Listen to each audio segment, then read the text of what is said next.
화면 잘 보이시나요? 네, 그러면 발표 시작하겠습니다. 안녕하세요. 저는 펀더멘탈 팀 김창현이라 하고요. 오늘은 강화학습을 이용한 온라인 광고 추천 시스템인 대여에 대해서 발표하도록 하겠습니다.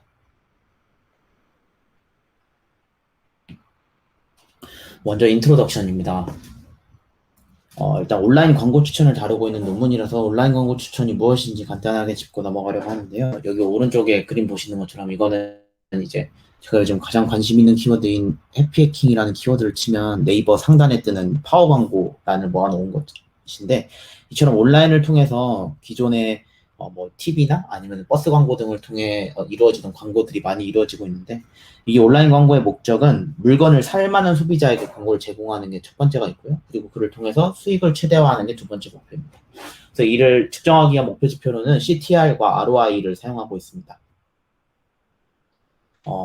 온라인 광고의 기존 방식은 이렇게 크게 두 가지가 있는데, 첫 번째로 Guaranteed Delivery라고 해가지고 광고 계약자와 정해진 수량만큼 광고를 노출하는 것입니다. 그러니까 예를 들어 계약을 맺을 때부터 애초에 몇 건의 광고를 어디에 노출한다라는 것을 사전에 계약을 맺고 광고를 노출하는 걸 의미하고요. 두 번째로는 리얼타임 비딩이라 해가지고 그 애드 익스체인지, 이거 구글에서 많이 하고 있는 광고 방식인데, 실시간으로 그러니까 광고 구자를 이렇게 판매를 하는 거고, 그거를 경매하듯이 가장 높은 입찰가를 제시한 광고가 이렇게 나가는 형식으로 이루어지는 게 리얼타임 비딩입니다.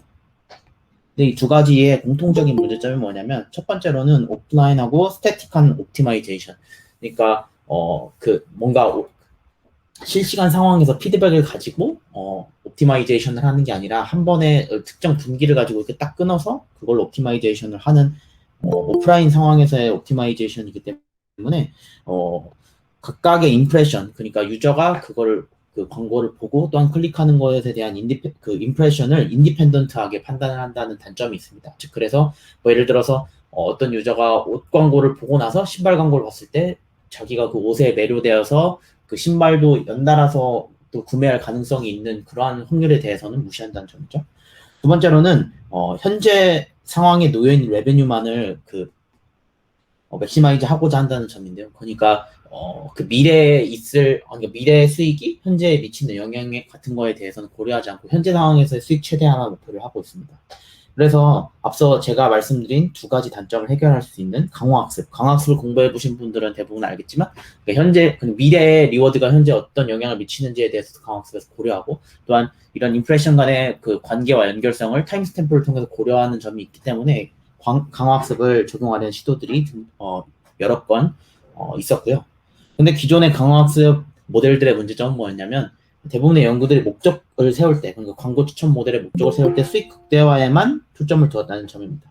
그럴 경우에는 어떤 문제가 발생하냐면, 이 오른쪽 화면 보시면 이게 제가 스포츠 조선에서 캡처한 화면인데, 이렇게 광고 수익 극대화만을 목적으로 하다 보면 이렇게 엄청난 구자의 광고가 되게 많이 들어가요. 이것만 봐도 8가지 정도 되는데, 이렇게 될 경우에는 유저 익스페리언스에 부정적인 영향, 아무래도 이 사이트에 좀 들어가는 걸 꺼려하게 되고, 또한 클릭 잘못해가지고 광고를 누르게 되면 좀 부정적인 영향을 끼치게 되는 그런 문제가 발생하게 됩니다.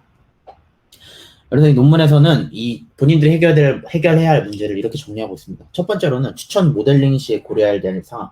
추천 모델이 실제로 해야 되는 역할은 무엇이냐면, 첫 번째로는 추천 리스트에 광고를 넣을 것인가 말 것인가 결정을 해야 되고요. 두 번째로는 광고를 넣기로 결정했다면 어떤 광고를 넣을지, 그리고 그 넣기로 한 광고를 어떤 위치에 넣을지, 이렇게 세 가지를 정의를 해야 되는데, 이 세 항목은 긴밀한 연관성을 가지고 있어서 그 리워드나 스테이트를 세울 때 그 각자 간의 연관성이 잘 반영되도록 모델을 설계를 해야 되고요. 두 번째로 추천 모델의 목적은 기존 모델처럼 광고 수익 극대화하는 것도 있지만, 또 뭘 해야 되냐면 유저가 사용할 때 광고가 너무 많은 것으로 인해서 부정적인 영향이 있지 않도록 최소화하는 역할도 수행해야 한다고 논문에서 얘기하고 있습니다. 그래서 아까 인트로덕션 옆에 있던 그림인데요. 이게 결국에 우리가 이 논문에서 해야 되는 일은 이 애드버타이징 에이전트를 만들어야 되고, 에이전트가 따르는 폴리시, 최적의 폴리시를 구하는 게 이 논문의 목적이고요. 폴리시는 어떤 일을 해야 되냐면, 그 오리지널 레코멘데이션 리스트, 이게 그러니까 이 광고 추천 모델이 아닌 다른 모델로부터 받은 추천 리스트를 보고, 여기서 이제 광고를 넣을지 말지를 첫 번째로 결정을 해야 되고요. 그 다음에는 광고를 넣기로 결정했다면, 그러니까 토이스토리 그 포스터가 있으니까 이 토이스토리 과자인지 장난감인지 모르겠지만 어쨌든 이 상품에 대한 광고를 넣을 건데, 광고를 어느 위치에 넣을지를 정하는 이러한 폴리시가 이러한 세 개의 역할을 감당한다고 보시면 됩니다. 다음으로는 이제 그 강화학습 모델이 사용되는 논문이다 보니까 강화학습을 모르시는 분들이 혹시 있을까봐 간단하게만 설명을 하겠습니다. 일단 아까 말씀드렸던 것처럼 결국 저희가 학습해야 되는 건 이 에이전트가 가지는 폴리시가 제일 중요하고요. 결국에는 에이전트가 실제로 광고를 제공하는 역할이라고 하면 이 광고를 제공하기 위한 기준을 설정하는 게 폴리시라고 볼 수 있습니다. 그럼 이 폴리시는 어떻게 설정을 해야 하냐면은 에이전트가 특정 환경, 인바이먼트라는 게 그러니까 유저에게 제공되는 환경이라고 보면 되고요. 유저 환경에서 에이전트가 이제 여러 가지 액션을 하게 됩니다. 뭐 예를 들어서 A 광고를 제공해 보기도 하고 B 광고를 제공해 보기도 하고 이런 식으로 액션을 하면서 그거에 대한 리워드를 받게 되고 그 리워드로 인해서 이제 폴리시를 설정을 하게 되고 또한 그 폴리시를 제공하고 난 다음에 스테이트도 바뀌게 되겠죠. 그래서 이러한 리워드, 스테이트, 액션 간의 그 상호작용을 통해서 결국에 하고자 하는 일은 뭐냐면 이 받을 수 있는 리워드를 최대화하는 폴리시를 구하는 게 강화학습에서의 목적입니다. 그래서 그러면은 이 폴리시에 대한 평가를 어떻게 할 수 있냐라는 거를 공식화한 게 옆에 있는 내용인데요. 이거를 이제 밸류 펑션이라고 하는데 밸류 펑션은 쉽게 말해서 현재 상태 ST 혹은 현재 상태 ST와 액션 A에 대해서 이 타임 T에서 받을 수 있는 그 예상되는 리턴, 그러니까 리턴의 기대값을 구하고요. 그 리턴의 기대값을 바탕으로 현재 폴리시가 최적인지 아니면 이거보다 더 좋게 갈 수 있는지를 이제 학습을 진행하면서 점차 폴리시를 학습해 나가는 과정이라고 보시면 됩니다. 근데 여기서 또 중요하게 보실 점은 뭐냐면 결국에는 이 밸류 펑션이라는 게 여기서 볼 수 있듯이 재기적으로 표현이 될 수 있다는 점인데요. 이 논문에서 사용한 모델인 큐러닝이라는 모델인데 큐러닝이라는 모델은 이 재기적인 특성을 잘 이용해서 주로 다이나믹 프로그래밍을 통해 가지고 그 최적의 폴리시 그리고 큐 펑션을 찾아가는 과정을 수행합니다. 그래서 큐러닝에 대해서 바로 설명드리면 큐러닝은 총 두 개의 큰 특성을 가지고 있어요. 첫 번째는 모델 프리라 해가지고 그리고 환경에 대한 정보가 전무한 상태로 시작을 하게 됩니다. 그러니까 뭐 예를 들어서 유저가 이거는 간단한 예시로 설명하게 되면 강화학습에서 가장 간단하게 다루는 게 프로즌 레이크라 해가지고 뭐 예를 들어서 여기에 이렇게 그 구멍이 뚫려 있는 여기로 가면 이제 떨어지는 거예요. 근데 이럴 경우에 에이전트가 여기서 시작한다고 하면은 우리는 이 맵을 보고 있기 때문에 어떤 상황인지를 알지만 이 에이전트 입장에서는 그 맵에 대한 정보가 하나도 없이 출발한다는 것입니다. 이게 모델 프리라는 특징인데요. 그래서 그러면 일단은 아무것도 아는 정보가 없으니까 처음에는 일단 무작정 가봐야 되겠죠. 무작정 가보는 과정이 있어야 되고 그다음에 가봄으로써 좀 맞다 보면은 배우는 게 생기니까 이 맞은 걸 바탕으로 이 상황에서 이 스테이트에서 예를 들어서 여기 칸에서는 왼쪽으로 하는 게 낫구나 뭐 이런 식으로 지혜가 생겼을 때는 어느 정도 행동할 수 있는 그러니까 자기가 배웠던 지식을 바탕으로 행동하는 게 있는데요. 그래서 익스플로이테이션이 이렇게 제가 말씀드렸던 것처럼 지식을 바탕으로 이제 올바른 여태까지의 경험을 바탕으로 최적의 선택을 하는 걸 익스플로이테이션이라고 익스플로레이션을 아까 제가 말씀드렸던 첫 번째 케이스처럼 정보가 없을 때 좀 맞아 나가는 과정을 의미합니다. 이게 좀 뭐 대표적으로 이런 알고리즘이 있는데 이런 내용들은 좀 생략해도 될 것 같고요. 다음으로는 오프 폴리시라 해가지고 현재의 폴리시를 그러니까 학습하는 데 있어서 현재의 폴리시와 그리고 타겟으로 하는 폴리시가 달라도 된다는 점입니다. 그래서 이 현재 T에 대한 현재 T에서 S와 A가 주어졌을 때 Q 밸류를 이제 학습하기 위해서는 기존에 가지고 있던 밸류와 원래 그러니까 커런트 폴리시를 기준으로 학습을 하려고 한다면 여기 항에 그러니까 지금 내가 따르고 있는 S와 A를 바탕으로 이제 그 Q 값을 다시 업데이트를 해야 되는데 이게 오프 폴리시이기 때문에 다음 스테이트에 대해서 그 Q 값을 최대화할 수 있는 액션을 고르게 되고요. 다음으로 앞서 말씀드린 밸류 펑션이 그러니까 스테이트만을 기준으로 하는 스테이트 밸류 펑션이 있고 액션 밸류 펑션 그러니까 스테이트와 액션을 모두 기준으로 하는 액션 밸류 펑션이 있는데 Q 러닝에서는 액션 밸류 펑션을 사용하고 있습니다. 그리고 아까 앞에서 말씀드렸던 것처럼 여기에 보면 이제 Q 함수 자체가 좀 재기적으로 표현될 수 있는 점이 있다 보니까 각 SA 그러니까 스테이트와 액션 페어에 대해서 Q를 저장해 두면서 이렇게 재기적으로 적용을 하고 다이나믹 프로그래밍을 통해서 그 프로그래밍 상의 비고 노테이션을 줄여나가는, 이렇게 연산의 효율성을 줄여나가는 점이 있는데요. 다음으로 설명해드린 DQN은 어떤 게 되냐면, 앞에서 이제 스테이트 액션을 이렇게 다이나믹 프로그래밍으로 처리를 한다고 하더라도 스테이트와 액션의 크기가 매우 커지게 되면 결국 테이블로 저장함에 있어서도 연산상의 문제가 발생해서 저장하기 어려워지는 점이 있습니다. 그래서 결국 그 펑션 어프록시메이터로 이 딥러닝 네트워크를 사용하게 되는데요. 이거에 근거가 되는 내용이, 그러니까 딥러닝 그 연속함수의, 그러니까 그 FFN 하나가 있으면 모든 연속하는 함수를 어떤 함수든 간에 어프록시메이트 할 수 있다는 점을 이용해서 펑션 어프록시메이터로 딥러닝 네트워크를 이용하게 됩니다. 그리고 또한 DQN을 구현하기 위해서는 또 두 가지 특징이 필요하다고 그 초기 선구적인 논문인 아타리를 다룬 논문에서 나오게 되는데요. 첫 번째로는 리플레이 버퍼라 해가지고 에이전트는 관측값을 얻을 때마다 이를 리플레이 버퍼에 저장을 해둔 다음에 얘를 저장된 버퍼를 바탕으로 그 배치만큼 랜덤 샘플링을 해서, 그러니까 기존에 존재하는 시퀀셜한 그러한 순서 정보를 무시하고 랜덤으로 샘플링을 해서 큐러닝을 업데이트하는 데 사용을 합니다.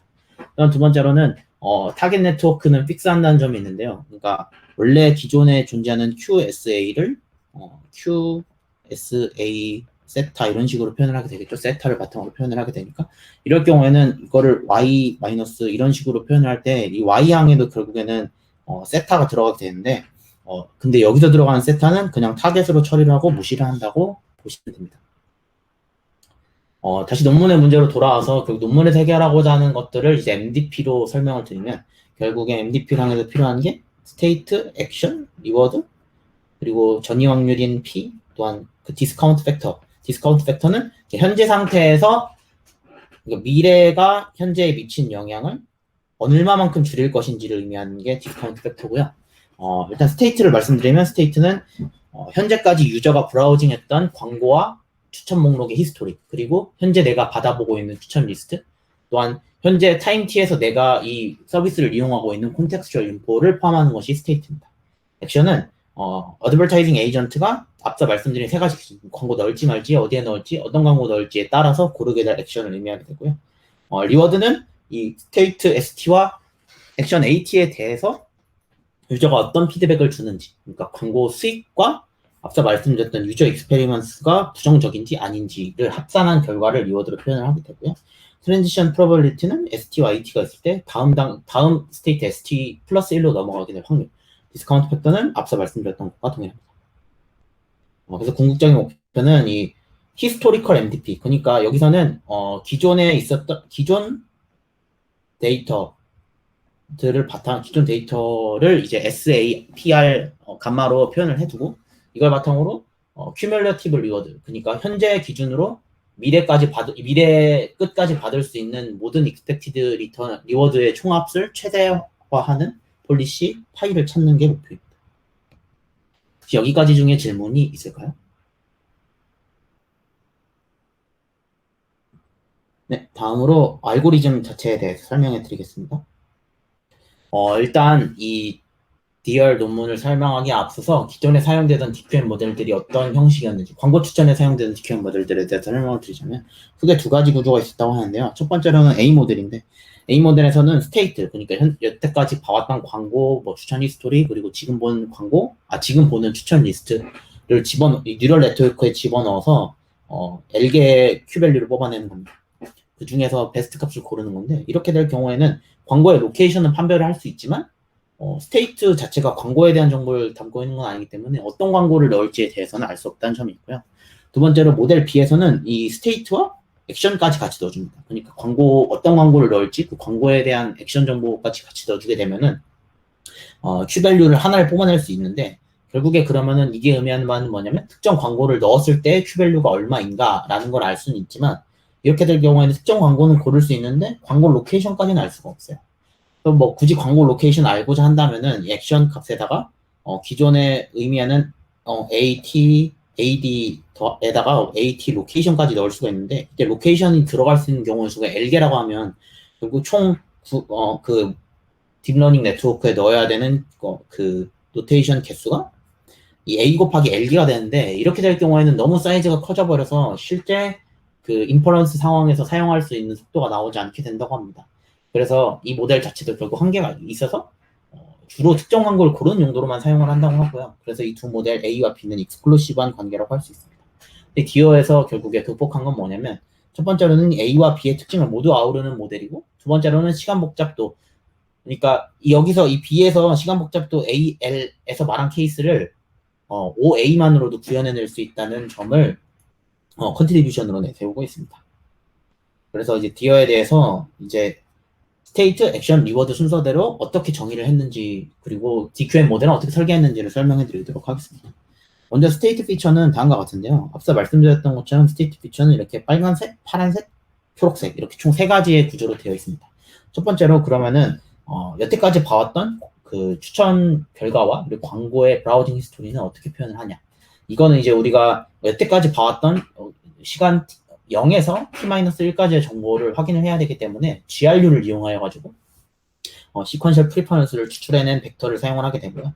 두 번째로는 contextual information이 어떤 걸 의미하게 되냐면 현재 내가 이 서비스를 이용하고 있는 뭐 예를 들어서 포털 브라우저를 이용하고 있다면 포털 브라우저를 이용하고 있는 OS 그리고 그 포털 브라우저 앱의 버전이나 아니면은 그 앱에서 피드 타입 뭐 예를 들어 스크롤을 내리고 있다든지 아니면 그대로 멈춰 있다든지 뭐 클릭을 했다든지 이런 식의 피드 타입 등을 벡터화한 거를 의미를 하게 되고요. 세 번째로는 렉 리스트 오브 커런트 리퀘스트를 해서 지금 현재 상황에서 내가 받을 추천이 무엇인지를 이제 어떤 식으로 벡터화하게 되냐면 이 논문에선 전체적으로 추천 아이템 개수는 L개라고 하고 나갈 수 있는 광고의 캔디데이트 개수를 A라고 표현을 하고 있어요. 그래서 총 L개 아이템이 추천 나갈 수 있다고 하는데 얘를 이제 각각의 아이템에 대해서 이제 벡터가 존재한다고 가정한 벡터를 그러니까 각각의 아이템을 인베딩화 시킨 다음에 L개를 걔를 콘캐티네이션해서 FFN에 집어넣은 이 렉 값을 뽑아내게 되고요. 결국 이 앞서 말한 4개의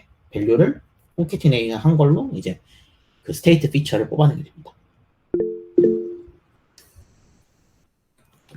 다음으로는 액션 피처가 있는데 액션 피처는 앞서 말씀드렸던 것처럼 총 두 가지가 존재해요. 그러니까 어떤 광고를 넣을지 그리고 해당 광고를 어디다 집어넣을지 이렇게 두 가지가 있는데 액션 피처 중에 광고에 대한 내용은 그 캔디데이트 애드에 대한 아이템 피처 앞서 말씀드렸던 것처럼 각 아이템에 대해서는 인베딩한 피처가 있기 때문에 그 피처를 동일하게 사용하는 것 같고요.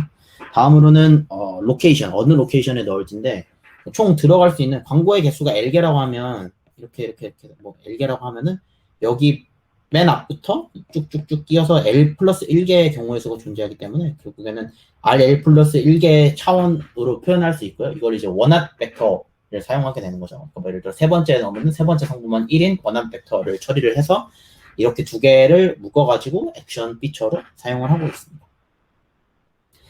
다음으로는 이제 그 스테이트와 액션을 바탕으로 DQN 아키텍처를 어떻게 구성할지를 설명해 드리겠습니다. 인풋으로는 앞서 말씀드렸던 것처럼 스테이트와 액션을 집어넣게 되고요. 아웃풋으로는 이 액션, 스테이트와 액션을 바탕으로 한 Q 밸류를 뽑아내게 되고 Q, STAT를 뽑아내게 되는데 일단 앞서 말씀드렸던 세 개의 그 문제를 한 모델을 통해서 표현을 해야 되니까 차근차근 합쳐볼게요. 첫 번째로는 그러니까 어디에 넣을지 그리고 어떤 광고를 넣을지를 합친 건데 이걸 어떻게 합치냐면은 그 기본 페어에 대해서 원래 기존 모델을 보면은 그냥 밸류를 하나만 뽑게 되는데 그러니까 스테이트와 광고가 있을 때 밸류를 하나만 뽑게 되는데 그러지 말고 모든 로케이션에 대해서 밸류를 뽑는 거예요. 그렇게 되면은 그러니까 아까 A 곱하기 L로 표현했던 그러니까 넣어주는 경우의 수를 AL로 표현하고 그 이렇게 하나씩 뽑는 거랑 이렇게 그냥 A개만 넣어주고 그 각각에 대해서 L개씩 뽑아주는 거나 결국에 나오게 되는 값의 개수는 똑같은데 대신에 모델의 복잡도는 훨씬 줄어들게 되겠죠. 여기서 L개를 뽑는 거랑 여기서 한 개를 뽑는 거랑 이거에 대해서 차이를 두는 거는 그렇게 크게 의미가 들어가진 않지만 인풋을 넣어주는 거를 L배를 하게 되면 훨씬 그 컴퓨테이션에 있어서 큰 영향을 끼치게 되니까. 여기서는 이러한 방식으로 2번과 3번을 합치고 있고요. 다음으로는 이제 광고를 넣을지 말지도 합쳐야 되는데 이건 어떻게 합치게 되냐면은 원래 그러니까 추천 L개가 나간다고 하면은 그 들어갈 수 있는 구자의 개수는 총 L 플러스 1개인데 그러지 말고 L 플러스 2개를 쓰자고 여기서는 표현을 해요. 이게 L 플러스 2개를 쓰자는 게 뭐냐면 그러니까 L 플러스 1개 더하기 1개 경우의 수를 더 만드는 건데, 이 한계가 의미하는 바가 뭐냐면 여기에 그 광고를 넣는 게 최적이다라고 표현이 되게 되면 광고를 그냥 넣지 말자는 거죠. 그래서 이런 식으로 그 광고 구자 자체를 하나 더 늘려서 그 경우의 수에 대해서는 광고를 안 넣는 거다라고 매핑을 하게 되면은 템포럴 컴플렉시티도 줄이면서 동시에 이 논문에서 의도했던 것처럼 광고를 넣을지 말지, 어떤 광고 넣을지, 어디에 넣을지를 한 번에 표현할 수 있는 DQN을 완성할 수 있다고 이 논문에서는 주장하고 있습니다. 그리고 세 번째로 사용한 테크닉은 뭐냐면 Q 펑션을 디바이딩 하는 방식이에요. Q 펑션, 그러니까 이 Q 밸류를 나타내는 거를, 그러니까 꼭 한 개의 텀으로만 표현하는 게 아니라 두 가지의 텀으로 표현할 수 있다는 거죠. 그래서, 아까 말씀드렸던 것처럼 S만으로 표현하는 스테이트 밸류 펑션인 VST와 그리고 기존의 Q 밸류 펑션, 그 액션 밸류 펑션과 유사한 함수인 어드밴티지 펑션을 도입을 해서 총 두 가지로 이제 Q 펑션을 나타내자라는 의미인데요. 이렇게 표현한 이유가 뭐냐면 첫 번째로 이 논문에서 그러니까 사용하고자 하는 목적이 광고 삽입 여부와 그리고 광고 위치를 나타내는 게 목적인데, 첫 번째로 광고 삽입 여부는 그냥 여태까지 이 사용자가 봐왔던 스테이트만으로, 그러니까 얘가 여태까지 광고를 보면서 광고를 뭐 몇 번 많이 눌렀네, 아니면 광고를 안 눌렀네, 이런 거에 따라서 만으로도 광고를 넣을지 말지를 결정할 수 있기 때문에 광고 삽입 여부는 그냥 VST에 대해 맡기게 되고요.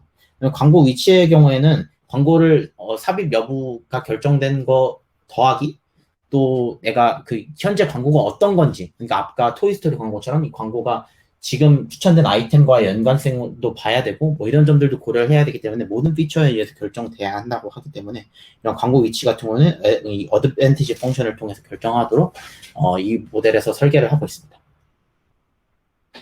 다음으로는 이제 리워드 펑션을 어떻게 구축하냐에 대한 내용입니다.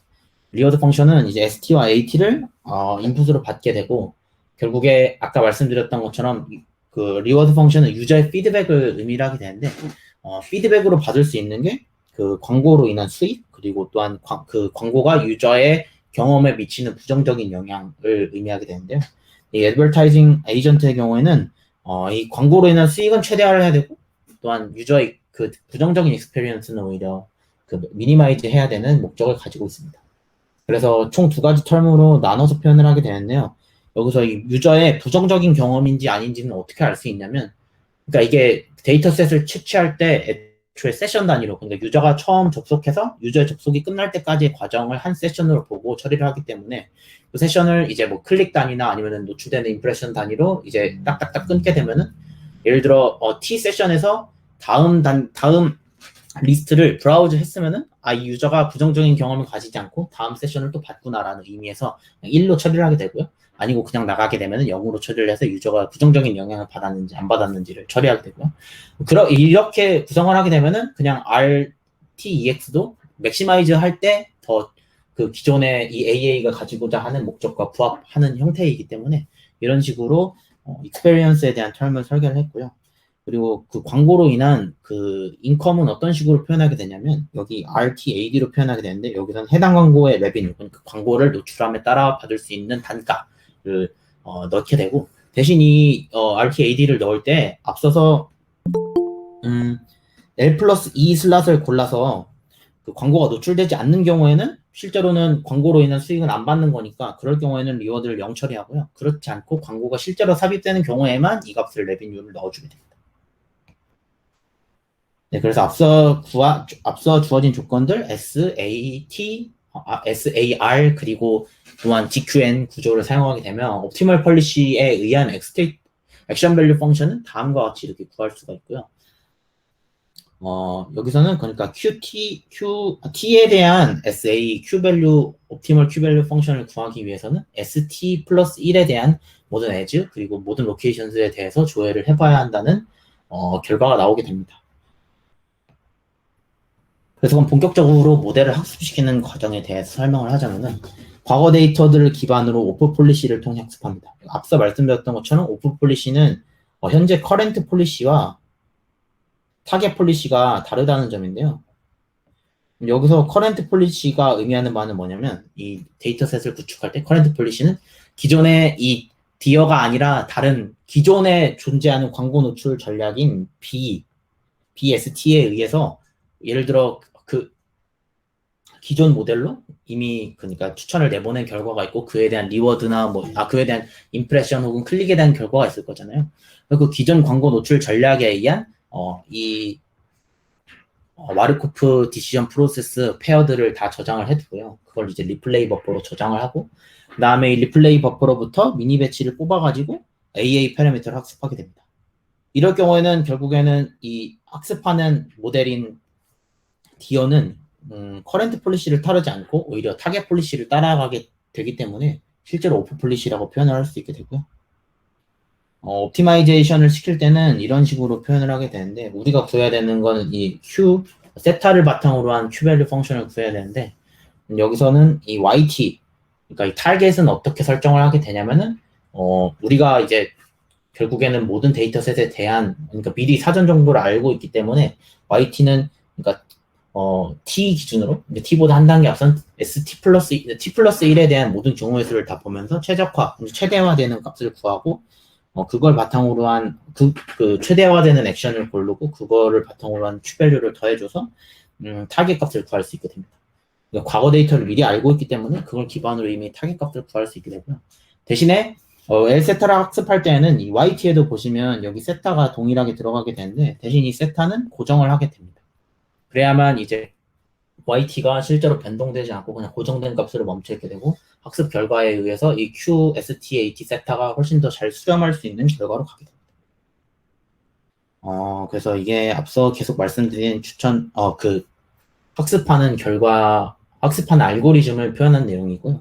그러니까 이제 세션을 따라서 어떻게 처리를 해주게 되냐면은 스테이트를 관측하고 그 기존 광고 추천 모델이 행했던 폴리시에 따라서 AT를 뽑고 그에 따른 리워드 뽑고 다음 스테이트 뽑아가지고 얘를 리플레이 버퍼에 다 저장을 미리 해놓습니다. 그 다음에 이 리플레이 버퍼를 바탕으로 미니 배치를 뽑아서 우리는 이미 그 지나간 결과들을 다 알고 있기 때문에 그걸 기반으로 한 현재 스테이트에서의 타겟 값을 구할 수 있게 되고요. 그 타겟 값을 바탕으로 Q가 적절하게 이러한 것들을 최대화하는 결과를 가질 수 있도록 학습을 진행을 하게 됩니다. 온라인에서는 어떻게 진행을 하게 되냐면 오프라인에서 이미 진행된 모델, 그러니까 여기 보시면 well-trained weight, 미리 학습된 well-trained weight를 그냥 집어넣고 그걸 바탕으로 AT를 뽑고 그다음에 다시 ST 플러스 1로 넘기고 이런 식으로 진행을 하게 됩니다. 혹시 여기까지 중에 질문 있으실까요?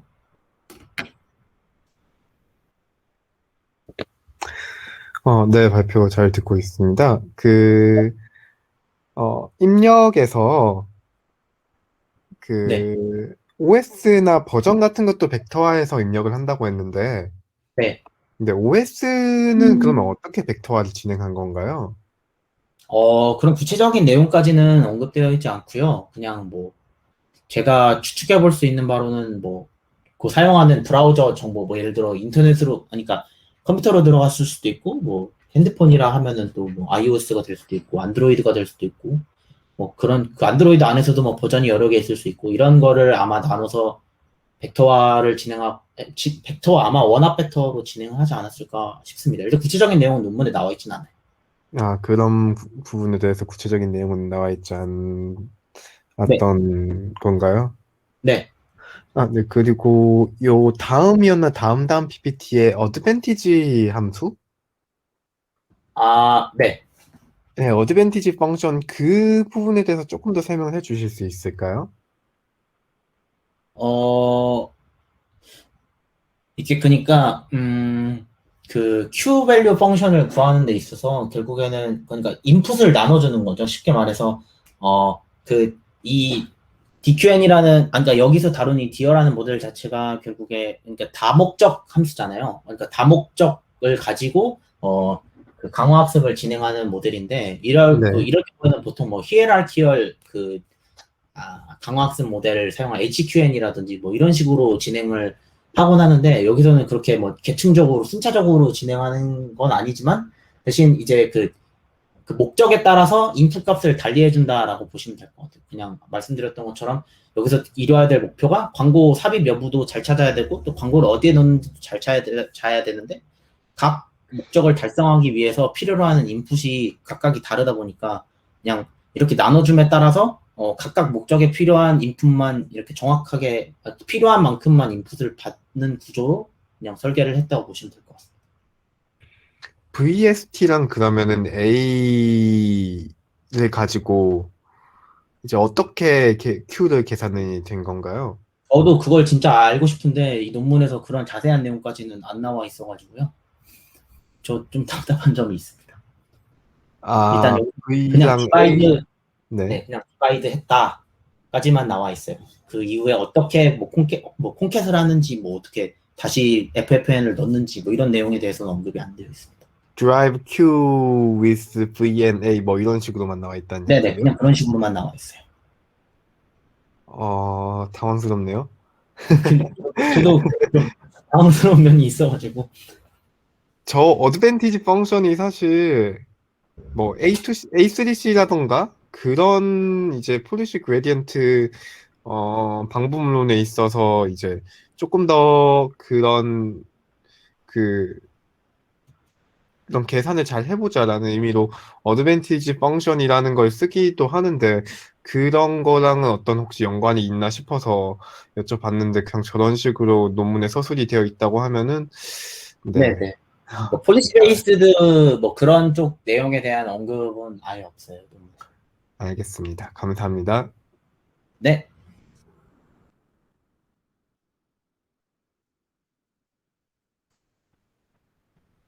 이어서 실험 부분에 대해서 진행해 드리겠습니다. 이거 제가 앞부분에 말씀을 안 드린 것 같은데, 이 논문이 바이트댄스라는 중국 회사에서 나온 논문인데요. 바이트댄스가 그 지금 틱톡의 그 모회사죠. 어쨌든 그 모회사에서 나온 논문이어가지고, 익스페리먼트에서, 기존에 없던, 그러니까 이런 강화학습 또한 광고 추천 가지고 뭐 리워드나 스테이트를 계산하는 데이터셋은 없어서 이들이 직접 만들어서 썼다고 하는데요. 2019년 3월에 도유인 데이터를 사용하는데 도유인이 틱톡의 중국 버전이라고 하더라고요. 어쨌든 이거를 이제 데이터를 긁어와가지고 총 100만 개의 세션을 긁어옵니다. 세션이라는 게 아까 말씀드렸던 것처럼 한 유저가 처음으로 들어가서 처음으로 들어가서 그 추천과 광고 리스트를 보기 시작한 것부터 끝까지 이걸 한 세션으로 처리를 하고 이걸 100만 세션을 채취를 한 거예요. 그래서 이걸 시간 순으로 앞에 70을 트레인, 뒤에 30을 테스트로 처리를 하고요. 그 다음에 노말 비디오와 애드 비디오. 근데 노말 비디오가 그 추천된 비디오들, 그리고 애드 비디오가 광고 대상인 비디오들의 집합으로 되어 있습니다. 그리고 이제 아까 말씀드렸던 것처럼 이 노말 비디오 피처, 노말 비디오 피처가 있어야지 이걸 기반으로 그뭐 렉 1, 렉 2 이렇게 구할 수 있겠죠. 이러한 각각을 의미하는 벡터를 이제 어떻게 구성이 되어 있냐면 ID, like 스코어, 코멘트 스코어, 팔로우 스코어, 그룹 스코어 이렇게 되어 있다고 하는데 여기서 이 굵은 글씨로 표현된 값들은 이 논문에서 말하기를 다 자기들 플랫폼 상에서 아니면 기존 선행 연구를 바탕으로 프레딕트된 값이라고 얘기를 하고 있어요. 그러니까 이 아래 광고 추천에서도 비드 프라이스, 히든 코스트, 프레딕트 CTR, 뭐 프레딕트 리콜 이런 건 다 예측값이라고 합니다. 그래서 이게 스태티스틱이고요. 100만 세션 채취했고 총 1782만 개의 비디오 뭐 이런 식으로 엄청나게 많은 양의 데이터를 가지고 이제 학습을 진행을 했고 이건 임플레멘테이션 디테일인데 그러니까 광고 추천의 길이는 그러니까 광고는 총 6개 들어가는 느낌이어가지고 그렇게 길지 않은 그 세션에 대해서 어떻게 추천을 진행을 했고요.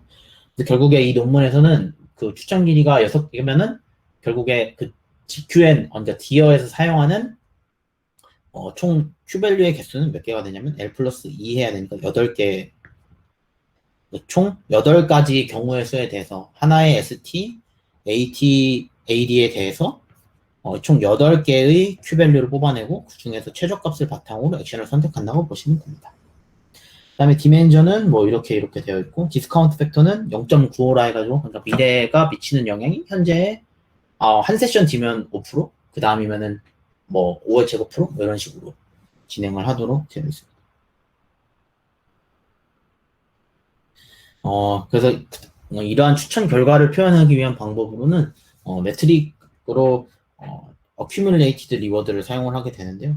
그러니까 모든 t에 대해서 현재 시간이 t라고 할 때, 현재 시간 t가 아니라 그러니까 1부터 끝 시간인 그 라지 t까지에 대한 그 리워드를 다 더해서 총 이 모델이 어느 정도 그 리워드를 가지는지를 바탕으로 이 모델 간의 우열을 판단을 하고자 하고요. 그 다음에는 improvement tier, 그러니까 뭐 상대적으로 어느 정도 했냐, 그리고 그 상대적으로 개선된 수치가 실제로 의미를 가지는지 확인하려고 p-value도 계산을 했다고 합니다.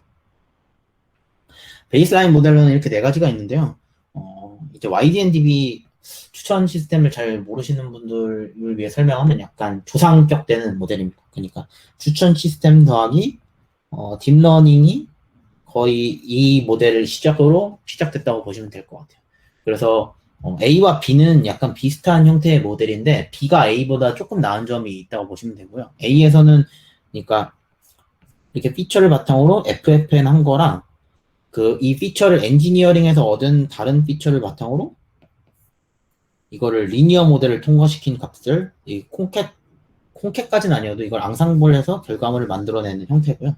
A와 B 둘 다 이런 형태인데 그 결정적인 차이점은 뭐냐면 YDND에서는 피처를 직접 만들어요. 트랜스포메이션 해가지고 피처 엔지니어링을 손수하게 되는데 딥FM의 경우에는 피처 엔지니어링을 직접 하지 않고 얘를 피처를 인베딩을 때리는 인베딩 매트릭스를 한번 거쳐가지고 다시 리니어를 통과시키기 때문에 여기서는 피처 엔지니어링이 불필요하기 때문에 좀 업그레이드된 점이 있습니다. C는 GRU4렉이라고 얘는 그러니까 RNN, 그러니까 GRU와 레커멘데이션 시스템을 같이 넣어가지고 GRN을 통해서 그 시퀀셜 프레퍼런스에 관한 피처를 뽑아내고 그 피처를 바탕으로 그 뭐 딥러닝 모델 프레임워크에 집어넣어가지고 결국에 그 이런 시퀀셜한 프레퍼런스도 고려하면서 추천을 내보내는 모델이고요. D는 아까 잠깐 말씀드린 hierarchical DQN 네트워크라 해가지고 이걸 계층을 나눠서 한번 DQN 돌리고 그 다음에 다시 또 DQN 돌리는 그런 순차적인 계층적인 모델로 되어 있어요. 하이 레벨과 로우 레벨의 목적 함수를 이렇게 나눠 놓은 건데 HDQN과 지금 현재 모델이 다른 점은 여기서 이 디어에서는 이런 계층적인 관계 없이 그냥 한 모델에서 같이 이제 병렬적으로 진행한다는 점이 차이점이 있죠. 그래서 결국 오버롤한 퍼포먼스를 보게 되면은 예측했던 것처럼 DFM이 WND보다 좋은 성능이 나오고요. GRU가 또 좋은 성능이 나오고 GRU보다 HDQN이 좋은 성능이 나오는데 이게 좋은 성능이 나온 이유는 뭐냐면 GRU의 경우에는 물론 그러니까 과거까지의 데이터를 바탕으로 보게 되지만 결국에는 현재의 이득만을 현재의 리워드를 최대화하는 게 목표거든요. 근데 HDQN은 강화학습이기 때문에 앞서 말씀드렸던 것처럼 강화학습의 중요한 특징이 뭐냐면 미래의 리워드도 결국에 현재의 리워드에 반영되는 결과 어느 정도 반영되는지를 계산을 해서 그걸 리워드를 넣고 그 리워드를 최대화하는 게 목표이기 때문에 이런 미래까지 좀 고려를 한다는 점에서 GRU보다 더 좋은 성능이 나왔고요. 그리고 여기서 제시한 논문인 대어가 또 HDQN보다 좋은 성능이 나오게 됩니다. 그래서 대어가 좋은 성능이 나오게 되는 이유는 뭐 여러 가지가 있겠지만 첫 번째로는 뭐 병렬 처리한 것도 있고 또 두 번째로는 약간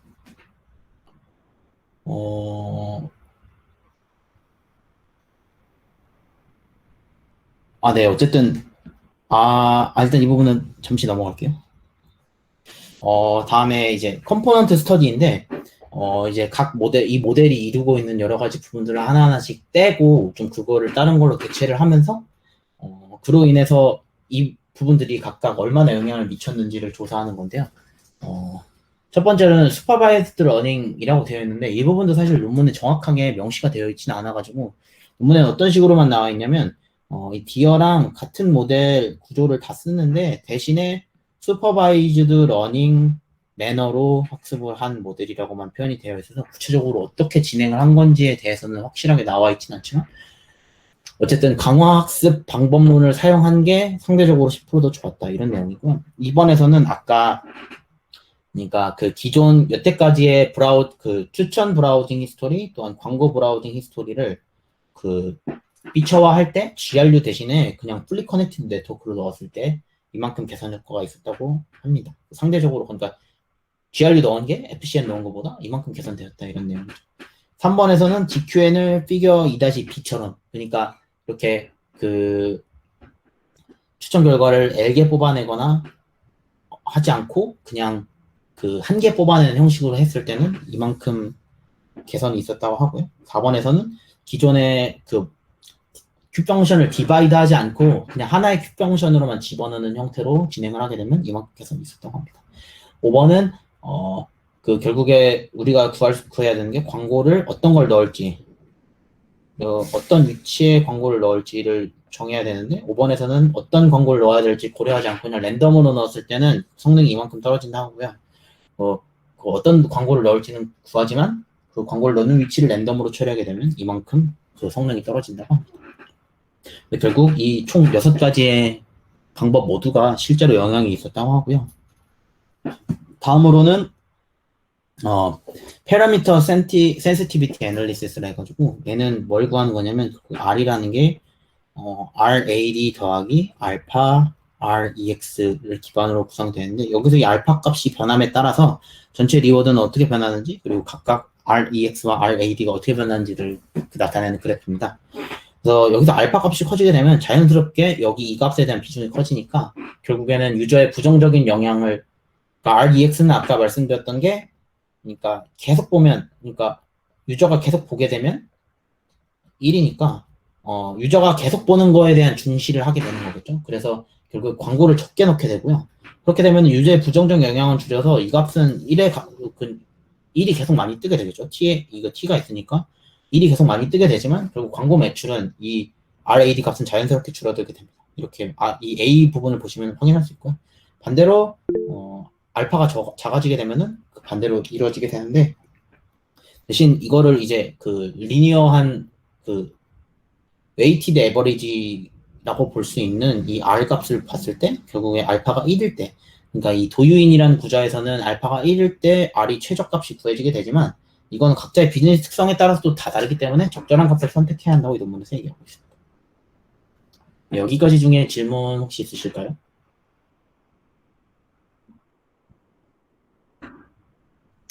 네, 강학습을 진행을 할 때, 네, 미리 다운로드 받아놓은 이제 100만 개의 세션을 통해서 진행을 한다고 했는데, 네, 그러면은 이제 리워드가 네, 에이전트가 선택한 액션에 따라서 리워드가 지급이 되어야 되잖아요. 예를 들면은 이제 5개의 로케이션이 있고, 네, 뭐 1번이라는 광고가 1, 2, 3, 4, 5 각각에 들어갔을 때, 네, 각각에 들어갔을 때 나오는 리워드가 다 달라져야 되잖아요. 네, 맞습니다. 네, 그러면은 근데 만약에 그런 식으로 다운로드가 돼 있는 미리 실시간으로 시뮬레이션이 아니라 다운로드라면은 네, 그때 당시에 뭔가 하나로 1, 2, 3, 4, 5번 중에 하나만 선택을 했을 거고 네, 그 선택에 따른 리워드가 나오는 거잖아요. 네, 맞아요. 네, 근데 그러면은 에이전트가 직접 그때 당시에 선택은 한 게 아니기 때문에 예를 들면 에이전트는 4번 위치가 더 좋은데 그때 다운로드된 위치는 3번이 더 좋다라고 한다면은 이건 에이전트가 올바르게 학습을 할 수 없는 상황 아닌가요? 네, 그런 말씀하신 대로 그러니까 리워드 상의 로케이션이 이제 변수로 처리가 된다면은 그런 점을 고려해서 그러니까 리워드 상의 로케이션을 넣고 싶으면 말씀하신 것처럼 온라인 상에서 실험을 진행하는 방향으로 갔어야 된다고 생각을 하는데 왜냐하면은 다운받아진 상황에 대해서는 그 다른 위치에 넣었을 때 유저가 어떻게 반응했을지를 저희가 알 수 없으니까요.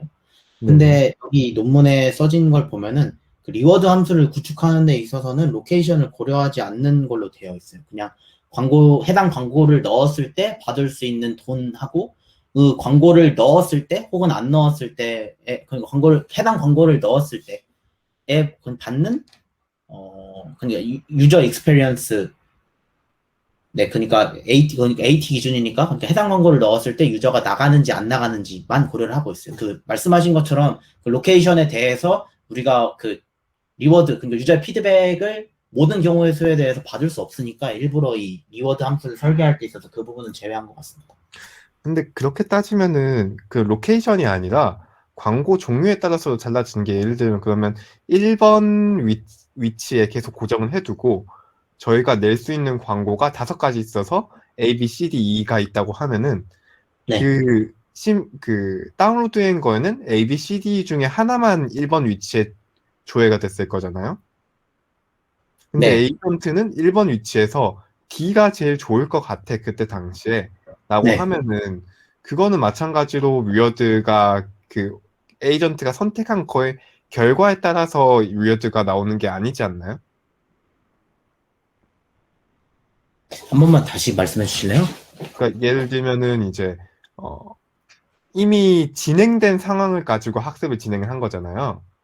네, 그러면은 1번 위치에 저희가 5개 가능한 광고가 있다고 가정을 해요. 네, 그리고 실제로 저희가 다운로드 받은 데이터에는 네. A라는 하나의 그 광고가 이미 진행이 되고 거기에 따른 위어드나 그런 게 계산이 돼서 이제 가지고 있는 데이터예요. 네. 근데 이제 강화학습 에이전트를 가지고 학습을 계속 진행을 하다 보니까 네. 그때 당시에 가장 좋았던 Q 밸류 펑션을 가지는 액션은 광고 A가 아니라 광고 D라는 상황임을 가정을 해보자고요. 아, Q가 학습을 했을 때 그런 결론을 낸다고요? 네, 네네네. 네, 근데 그러면은 이제 그런 그 에이전트를 학습을 하기 위해서는 네. 광고 D에 대한 위어드가 나와야 그런 에이전트에 대한 학습이 가능하지 않을까요? 그거는 제가 생각했을 때는 데이터셋 크기 문제가 아닐까 하는, 그러니까 그런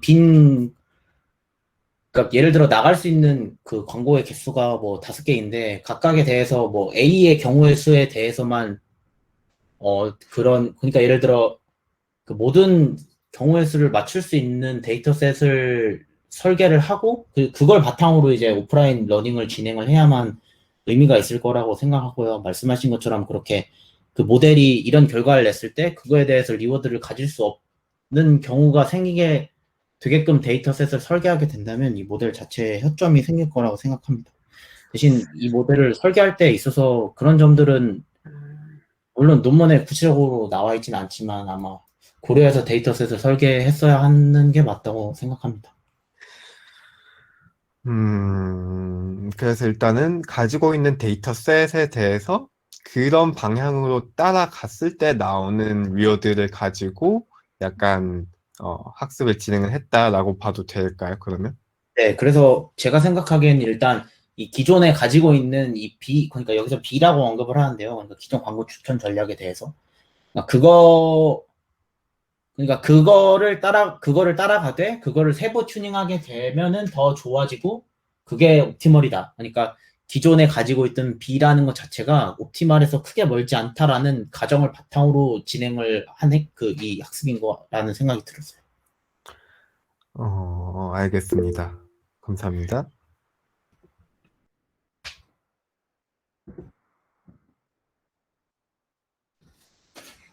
아, 네. 그, 발표, 재밌는 주제 발표 잘 듣고 있습니다.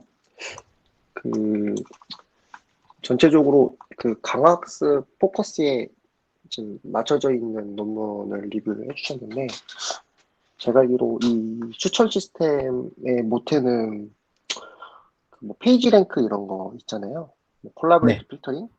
네, 그게 원래 이제 뭐 넷플릭스도 그러고 유튜브 알고리즘도 제가 알기로 딥러닝이 아니고 이제 다 결국 이제 콜라보레이티브 필터링 베이스로 지금 이제 러닝 되고 있다고 좀 알고 있습니다. 근데 음, 상식적으로 이게 그쪽이랑 비교를 해야 되지 않나요? 이게 지금 되게 강학습의 리워드를 주는 거랑 이게 기존에 너무 점프가 너무 큰 것 같아가지고요. 이게. 아, 예, 그러니까 그러니까 이게 그 부분에 설명이 없어서요. 이게 너무 점프가 큰 선생님 좀 그 드는데. 부분에 설명이 없다는 거는 뭔가 이 논문상에서 비교군이 그러니까 앞서 말씀드린 그런 그뭐 온라인 그러니까 딥러닝 모델이 아니라 뭐 머신러닝류 모델과의 비교가 있어야 됐다 뭐 이런 느낌의 말씀이신 건가요? 아니요, 이게 원래 온라인 애드버타이징이랑 이 추천 시스템이랑 이 분야 자체가 네, 이게 현재도 제가 알기로 이 딥러닝 베이스가 아닐 거거든요. 이게 지금 이게 배경이 뭐 최소한 뭐 그 넷플릭스 프라이스라고 이제 한 10년 전에 지금 이거 이 온라인 애드버타이징의 이 로케이션 맞추는 것도 이게 뭐 딥러닝 베이스가 아니고 이제 그 페이지 랭크나 이런 구글 그 세컨 프라이스 옥션 이런 분야의 그 문제점이거든요. 예를 들어서 구글이 그 애드버타이징 프라이스를 이제 그 계산을 할 때 이게 그 옥션 방식으로 많이 해요. 이게 그러니까 이제 이 사용자가 어디 클릭에 위치할지 이 로케이션 자체가 이제 다 옥션 방식인데 제가 알기로는 불과 이게 10년 전에 이제 한창 이제 사용되고 이제 지금도 그 사용되고 있는데 이게 갑자기 그 리인포스로 점프한 느낌이 좀 있어서요. 이게 전반적으로. 네, 현재도 보기는 그러니까 어려운데 현재도 어렵고요. 넷플릭스는 그거거든요. 넷플릭스는 아직까지도 콜라보레이트 필터링 알고리즘 기반이라서 이게 그 비교군이 있으면 좋을 것 같다는 생각이 드는데. 네, 근데 뭐, 이거 딥러닝을 현재 추천 모델에 많이 쓰고 있는 건 사실이고요. 말씀하신 것처럼 아직 주류는 저도 머신러닝으로 알고 있고, 저희 나라 쪽에서도 대부분, 그러니까 뭐, 콜라보레이티브 필터링 기반으로 한 알고리즘이라던가 아니면 뭐, 온라인 밴딧을 쓴 알고리즘이라던가를 많이 사용을 하고 있는데, 실제로 구글에서 구글 유튜브 측에서 내보낸 논문을 보면은 그쪽은 이제 딥러닝을 적극적으로 사용하고 있고, 유튜브에서 논문이 그 2016년에 처음 나왔던 논문에서도 딥러닝을 사용했고, 그 이후로도 뭐, MMOE라든가 이런 걸 사용해서 실제로 딥러닝을 사용해서 지금 알고리즘 내보내고 있다고 얘기가 나오고 있고요. 뭐 넷플릭스 쪽은 저는 자세히는 모르겠지만, 어쨌든 딥러닝을 이용한 추천 시스템 자체는 그 모델 자체가 뭐 너무 점프를 했다거나 아니면은 실제로 있는 상황과 괴리가 있다거나 이런 형태는 아니고요. 말씀하신 것처럼 강화학습을 이렇게 추천 시스템을 적극적으로 사용한 사례는 그렇게 많지는 않고, 실제로 이 논문을 작성했던 저자가 이전에 이 강화학습 기반으로 한 논문들 여러 건 작성한 게 있어가지고, 거의 그런 논문이 아니면은, 그렇게 막 주된 분야는 아니지만, 뭐 제가 소개하는 거는 그냥 강화학습과 추천 시스템 이런 식으로 접목을 하고 있다? 뭐 이런 식으로 그냥 소개를 해드리는 의미에서 있었던 것도 있고, 뭐, 이후에 또 네. 추가적으로 얘기를 하겠지만, 네, 뭐 그런, 네, 그러니까 네, 그냥 그 강화학습과 추천 시스템 이런 식으로 접목이 되고 있다. 뭐 이런 식으로만 봐주시면 될 것 같아요. 이게 뭐 실생활에서 실제로 지금 사용되고 있다. 이런 것까지는 이 바이트댄스에서도 뭐 발표된 바는 아니라서 저도 자세하게는 잘 모르겠네요. 아니 제가 이걸 지금 발표자료만 보고 있는데 이게 구글 거였나요? 이 논문이? 논문은 바이트댄스 거라고 제가 발표 중간에 네, 제가 그 노출 나왔어요. 네, 알겠습니다. 네, 그러면은 마지막으로 컨클루전 얘기하고 마무리하겠습니다. 컨클루전은 이 논문에서 이렇게 총 3가지 얘기하고 있고요. 첫 번째로는 아까 말씀드렸던 3개의 릴레이트된 액션을 한 번에 강화학습 모델로 처리한다. 두 번째로는 광고 수익을 최대화하는 반면 또한 광고로 인한 유저의 네거티브 인플루언스 역시도 최소화하는 목적 함수를 설계했다. 세 번째로는 레코 시스템 상에서 온라인 광고 퍼포먼스를 시그니피컨트리하게 임프루브 했다라고 이 친구들은 얘기를 하고 있는데, 저는 이 논문을 읽으면서 또한 제가 생각했던 것과 동시에 펀더멘털 팀에서 함께 피드백을 하면서 나왔던 의문점들이 몇 가지가 있는데요. 첫 번째로는 이 모델의 구체적인 구조가 공개되어 있지 않다는 점이 좀 아쉬웠고, 그러니까 아까 동희님이 질문 주셨던 것처럼 펑션을 디바이드 하고 나서 뭐 어떻게 합친다든지 아니면은 이 스테이트와 액션을 어떻게 정해야 하는지는 나와 있는데, 결국에 DQN의 구체적인 모델 큰 뼈대만 설명을 하고 있고, 각각 모델이 뭐 어떤 식으로 레이어가 쌓여 있는지 이런 거에 대한 내용이 나와 있지 않아가지고 좀 의문점이 많이 남았고요. 두 번째로는 실험 데이터셋 설계에 대한 의문 자체가 있는데, 아까 동희님이 이 부분도 질문을 해주신 것 같은데, 뭐 예를 들어서 데이터가 스팔스하게 비어 있으면은 어떻게 처리를 했는지, 아니면은 기존 데이터에 대한 추적화만 이루어지는 건 아닌지, 뭐 이런 의문이 남았어요. 그냥 여기서 뭐 데이터 프리프로세싱에 대한 과정에 대한 내용도 없었고요. 그래서 이런 데이터셋 설계에 대해서도 의문이 남았고, 세 번째로는 모델이 아니라 그냥 피처를 잘 짜서 피처를 잘 넣어가지고 성능이 잘 나온 건 아닐까라는 생각이 들었는데요. 첫 번째로는 대부분의 피처를 자체 예측한 값으로 쓰고 있다고 아까 말씀드렸는데, 그러니까 이게 결국에는 그 자체 예측 값을 뽑아내는 과정 자체도 꽤 큰 연구, 제가 이 추천 시스템 현업에 있으면서 느끼는 거는 이런 피처를 뽑아내는 것 자체도 되게 각각 하나하나 뭐 CTR 예측하는 것 자체 하나만으로도 꽤 큰 연구인데, 그런 것들이 그냥 생략된 채로 이런 걸 넣어서 우리는 이렇게 강학습을 했어라고만 얘기를 해서 그냥 너무 좀 목적의식이 모호한 점이 좀 있지 않나라는 생각이 들고요. 그리고 그것 때문에 이거를 실제로 뭐 코드를 공개한다고 한들 이걸 재현할 방법이 있을지 그냥 약간 흔히 논문들이 의미하는 좀 약간 그 공익적이고 좀 같이 업계에서 같이 잘해보자라는 그런 의미의 논문은 아닌 것 같다는 생각이 들었고요. 그리고 또 다른 방법론, 뭐 아까 동희님이 말씀해 주셨던 폴리시 베이스드 방법을 썼을 때는 더 좋은 결과가 나올 수도 있지 않을까라는 의문점이 들었습니다. 네, 제 발표는 여기까지입니다.